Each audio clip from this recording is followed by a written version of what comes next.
Cuaderno de Economía llega gracias a Yachai. Crea tu tienda online hoy mismo en yachai.live. Oh, the market's not so good today. Your stocks look kinda sick. In fact, they all drop down a point each time the tickers tick.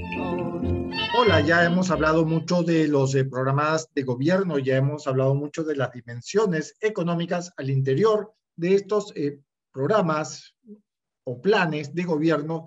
Ya se ha debatido mucho en función a las discusiones y a los intercambios que ambos candidatos han registrado en las últimas 8 semanas, quizás un poquito menos, 4 semanas, pero no se ha hablado mucho de cuál o cuáles van a ser los escenarios de cara ya para después o tras el 6 de junio, de cara a los 150 o 200 primeros días de gobierno de una eventual gestión, ya sea de la candidata Keiko Fujimori o ya sea del candidato Pedro Castillo. Así que vamos a hacer el ejercicio en caso salga electa la primera o en caso salga elegido el segundo candidato, Keiko Fujimori y Pedro Castillo respectivamente. ¿Qué pasaría en una eventual gestión económica desde lo económico con Keiko Fujimori, Fuerza Popular, en un primer ejercicio, en un primer escenario base que podemos diseñar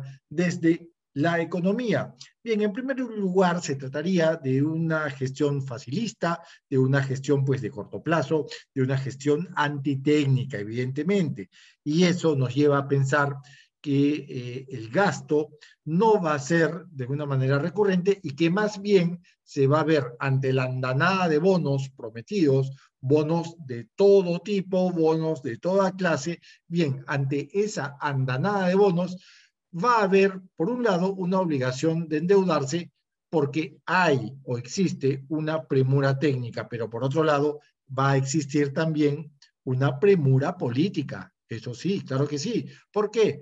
Porque la premura política, en función a un endeudamiento, en función a una muy austera, por decir paupérrima, política fiscal, tiene que ver con la legitimización política, tiene que ver con legitimarse ante miles de peruanas y peruanos que no quisieron nunca a Keiko Fujimori en el poder.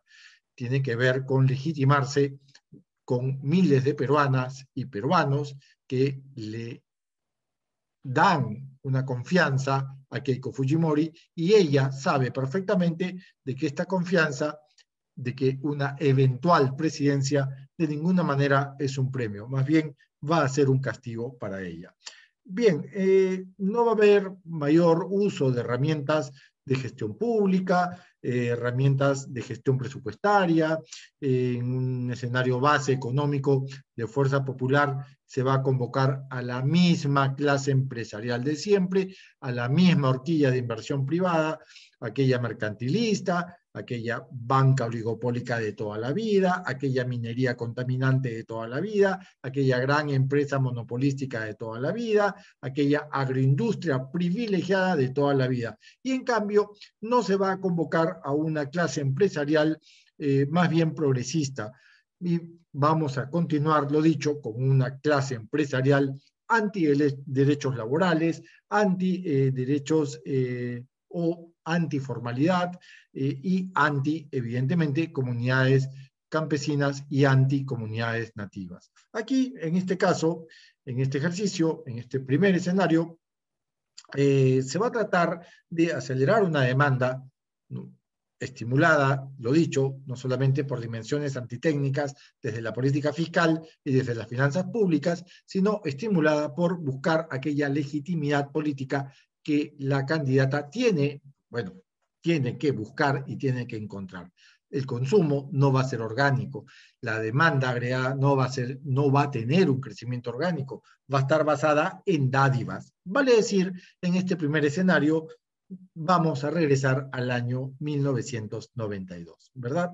Por otro lado, la segunda opción probablemente nos otorgue o nos sugiera un mejor entorno macroeconómico, ¿verdad? La segunda opción, encarnada por el profesor Pedro Castillo Terrones, quizás tenga horquillas mucho más de largo plazo, ¿no? Sí, podría cargar deuda, evidentemente, deuda soberana, pero sin la urgencia de que esta deuda signifique una legitimización política. Más bien va a tener o va a verse colgada a una mejor, digamos, trazabilidad de datos en función a la política fiscal, a las finanzas públicas, va a buscar un reperfilamiento del cobro impositivo que pueda engrosar, engordar un poco la caja fiscal, ¿no? Y el gasto en primera reacción, por lo menos, va a venir desde un gasto o desde una gestión pública con reformas, y eso es lo bueno. Y usando como motor, evidentemente, el 98% de las unidades u organizaciones empresariales en el Perú, que son la PYME y la MIPE, ¿verdad? Y por otro lado, utilizando también como motor de crecimiento y desarrollo las pequeñas unidades agrícolas, familiares y ganaderas. Igualmente, lo dicho, como motor de desarrollo. En el primer caso, para incrementar el rango o la horquilla de diversificación, y en el segundo caso, para desarrollar mercados internos y dejar de depender de la importación de alimentos desde fuera, que benefician evidentemente a un monopolio de empresas o de grupos empresariales locales, ¿verdad? Bien, caja hay, caja de corto plazo existe. Basta ver el modelo de Pedro Franque o el modelo Franque para darnos cuenta de que esa caja existe. Hay que cuidar esa caja, hay que protegerla, hay que abrazarla, hay que blindarla de aquella economía, de aquel modelo de los años 90 que nos atacó y nos atacó con muchísima rabia. Muchas gracias.